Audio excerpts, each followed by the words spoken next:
Hey, what's good, world? It's me, Stephen Stewart, the original street dog, coming at you raw and unfiltered. Charlie Kirk, conservative commentator, was shot and killed on a Utah college campus. Officials rushed to frame this tragedy as political violence.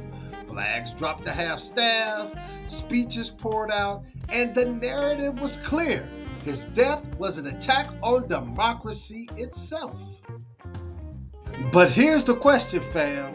When Medgar Evers was assassinated, was that called political violence? When Martin Luther King was assassinated, was that considered to be political violence?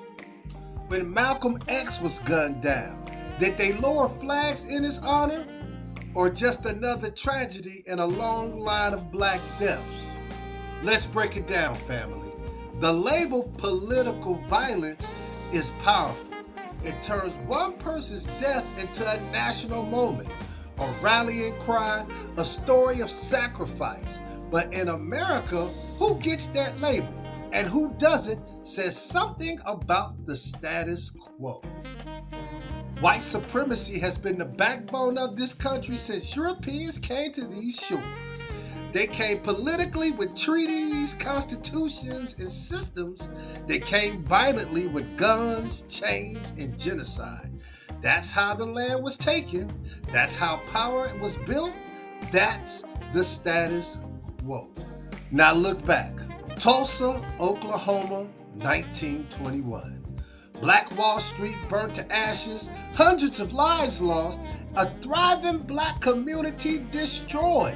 Was that called political violence? Nope. It was swept under the rug for decades. The Ku Klux Klan terrorized families, bombed churches, lynched men in broad daylight. Was that labeled political violence? Nope.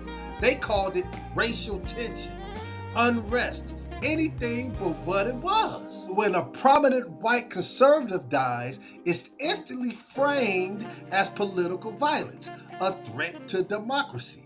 That double standard exposes how violence tied to white supremacy has been normalized, made invisible, and stripped of its political weight.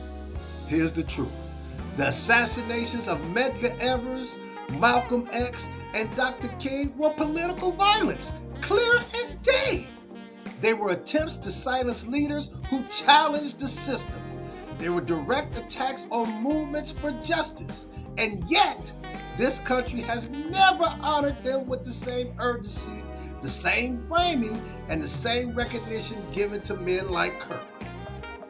So, ask yourself, fam, if political violence is defined as killing to silence an idea, to stop a movement, or crush a vision, then why does America only see it when it happens to maintain the status quo, but not when it happens to break the chains of oppression?